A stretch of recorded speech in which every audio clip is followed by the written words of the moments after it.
یہ بات ہر مسلمان کو معلوم ہے کہ حج اسلام کی فاؤنڈیشن میں سے ایک ہے، اور لوگ جنرلی حج کے فائدے جانتے ہیں، لیکن اکثر مسلمان حج کی حکمت اور اس دعا سے ناواقف ہیں۔ ایک بے جان جسم کی طرح پھر انسان کی زندگی پر وہ اثرات نہیں ہوتا جو ہونا چاہیے۔ جیسا کہ علماء اقبال نے کہا ہے کہ اب اذان روح بلالی نہیں رہا۔ ان دنوں حج کا بھی یہی حال ہے۔ لوگ حج کے لیے آتے ہیں اور انہیں یہ بھی نہیں معلوم ہوتا کہ انہوں نے کیا کیا کیا۔ اس ویڈیو میں ہم آپ کے حق میں یہ بتانے کی کوشش کریں گے کہ آخر حج کیا ہے۔ ہلو دوستو، میں ہوں صادق علی اور آپ دیکھ رہے ہیں ایس ٹیلی ویژن۔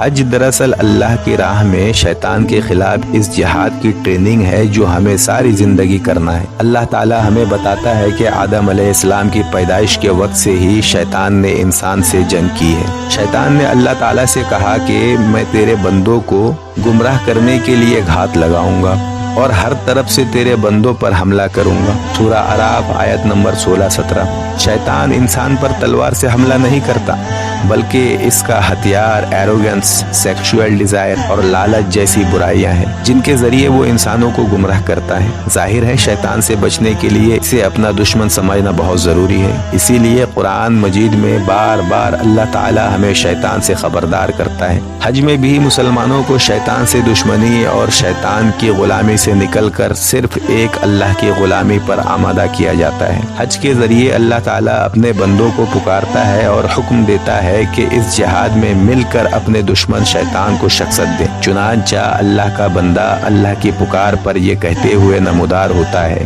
لبیک اللہم لبیک لا ریک لک لبیک ان الحمد ونعمت لک والملک لا شریک لک، یعنی میں حاضر ہوں، اے اللہ تیرے کوئی شریک نہیں، میں حاضر ہوں، تیرا شکر ہے، تمام نعمتیں تیرے طرف سے ہیں، تمام قدرتی تیری ہیں، تیرا کوئی شریک نہیں۔ اب تمہیں شیطان سے لڑنا ہے، لیکن تلوار اور بندوق سے نہیں بلکہ صرف ایمان، صبر، توقع اور پرہیزگاری سے۔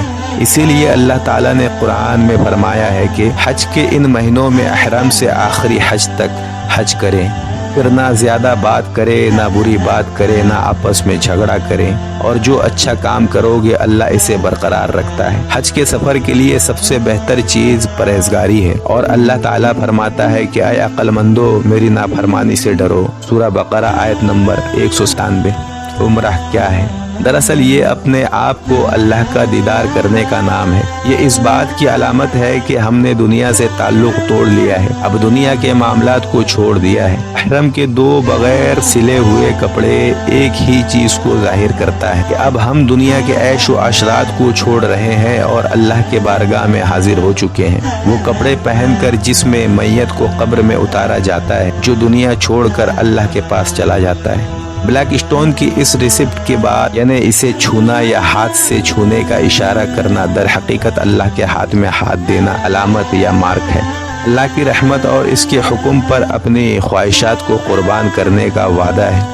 ہم جانتے ہیں کہ اللہ کے ہاتھ کو کوئی محسوس نہیں کر سکتا، لیکن ہمیں نماز پڑھنے کے لیے کسی نشانی کی ضرورت تھی، اسی لیے حجر اسود یعنی بلیک اسٹون کو اللہ کے ہاتھ کی جگہ لیا گیا ہے۔ اسی لیے حدیث میں ہے کہ جس نے حجر اسود یعنی بلیک اسٹون کو چھوا تو وہ اللہ کے ہاتھوں کو چھوتا ہے۔ اس کے بعد طواف کا رواج آتا ہے۔ طواف کی حقیقت یہ ہے کہ اولڈ ٹائم میں جانوروں کی قربانی سے پہلے عبادت گاہ کی چکر لگایا جاتا تھا، جس سے اسے عبادت گاہ کا رسپیکٹ بھی ظاہر ہوتا تھا اور یہ نشانی بھی تھا۔ اب یہ جانور صرف اس لاش کا رہ گیا ہے۔ اس کے بعد اس کی قربانی کے بجائے اس کی چکر بھی لگائی گئی اور پھر اسے وہیں ذبح کر دیا گیا۔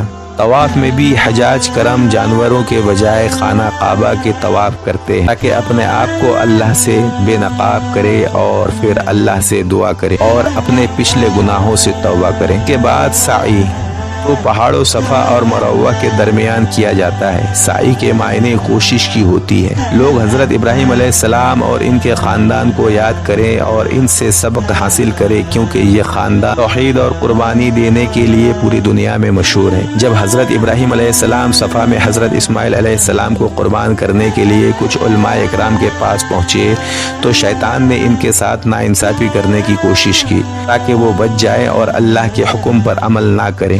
بھاگنے کا نام سعی ہے، شیطان کی نصیحت سے بچ کر اللہ کی رحمت کی طرف بھاگنا۔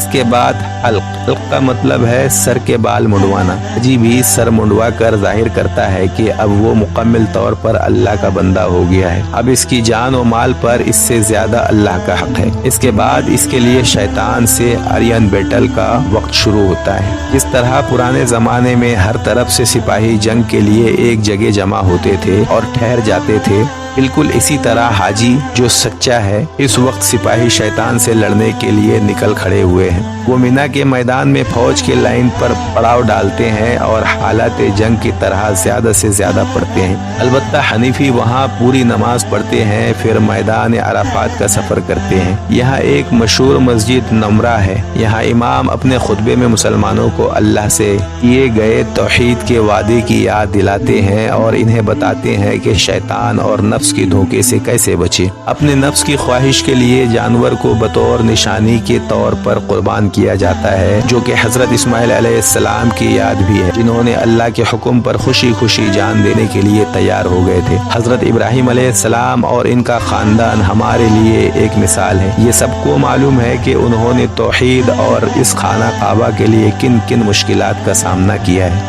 اسی لیے قربانی کے اس عملات یعنی حج اور حضرات ابراہیم علیہ السلام کے درمیان ایک خاص رشتہ ہے۔ حج کرتے ہوئے وقت اس خاندان کی قربانیوں کو یاد رکھنا اور ان سے سبق لینا بہت ضروری ہے۔ اس کے بعد ایک بار پھر حلق کیا جاتا ہے اور کعبہ کا طواف کیا جاتا ہے۔ پھر جب تم حج کے نمازوں سے فارغ ہو جاؤ تو اللہ کو اس طرح یاد کرو جس طرح تم اپنے باپ دادا کا ذکر کرتے ہو، بلکہ اس سے زیادہ ذکر کرو۔ اور کچھ لوگ ایسے بھی ہیں جو کہتے ہیں کہ اے ہمارے رب ہمیں دنیا میں سب کچھ عطا فرما، ایسے لوگوں کے لیے آخرت میں کوئی حصہ نہیں۔ جو کہتے ہیں کہ اے ہمارے رب تو ہمیں دنیا میں بھی بھلائی عطا فرما اور آخرت میں بھی، اور ہمیں آگ کے عذاب سے بچا۔ سورہ بقرہ آیت نمبر 200-201۔ حکم یہ ہے کہ اپنے رب کریم کو یاد کرو جس طرح تم اپنے باپ دادا کو یاد کرتے ہو، لیکن اللہ تعالیٰ کو ان سے بھی زیادہ یاد کرو اور اپنی نمازوں کو ان لوگوں کی طرح نہ کرو جو صرف دنیا کی چیزیں چاہتے ہیں، بلکہ جو سچے مومن ہیں وہ دونوں جگہوں پر بھلائی چاہتے ہیں۔